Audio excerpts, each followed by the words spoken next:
भाजपचे आमदार नितेश राणे आणि आमदार टी राजा यांच्यावरती गुन्हा दाखल करण्यात आलाय।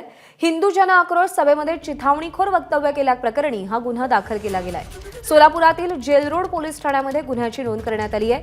दोन्ही आमदारांनी भाषणादरम्यान दोन धर्मांमध्ये तेढ निर्माण करणारी वक्तव्य केली असल्यानं हा गुन्हा दाखल करण्यात आल्याचं कळतंय। आफताब शेख आपले प्रतिनिधी सध्या आपल्या सोबत आहेत। आफताब, कालच्या सभेमध्ये नेमकं काय झालं ज्यामुळे गुन्हा दाखल करण्यात आलाय?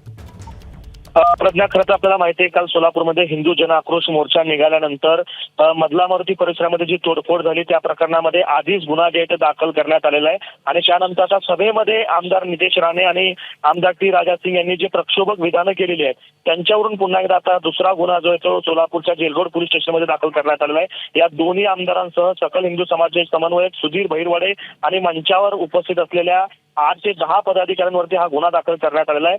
आयपीसी कलम 153, 295, 188 आणि 34 नुसार हा सगळा गुन्हा जो आहे तो दाखल करण्यात आलेला आहे। खरं तर आमदारांनी अतिशय प्रक्षोभक आणि चिथावणीखोर अशी विधाने जी आहेत या आपल्या सभेमध्ये केलेली होती आणि त्यानंतर पोलिसांनी जी दखल घेऊन गुन्हा दाखल करण्याचे संकेत दिले होते आणि त्यानुसार आता पोलिसांमध्ये हा गुन्हा दाखल झाला आहे। तर या भाषणाआधीच दोन्ही आमदारांना जे ते नोटिसा देखील पोलिसांनी बजावलेल्या होत्या।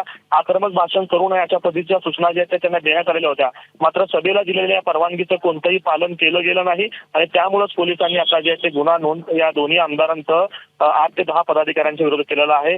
आधी तोडफोड करणाऱ्यांच्या विरोधात आणि आता हा दुसरा गुन्हा आमदारांच्या विरोधात सोलापूर पोलिसांनी दाखल केलाय। प्रज्ञा, आफताब, धन्यवाद दिलेल्या माहितीसाठी। एबीपी माझा, उघडा डोळे बघा नीट।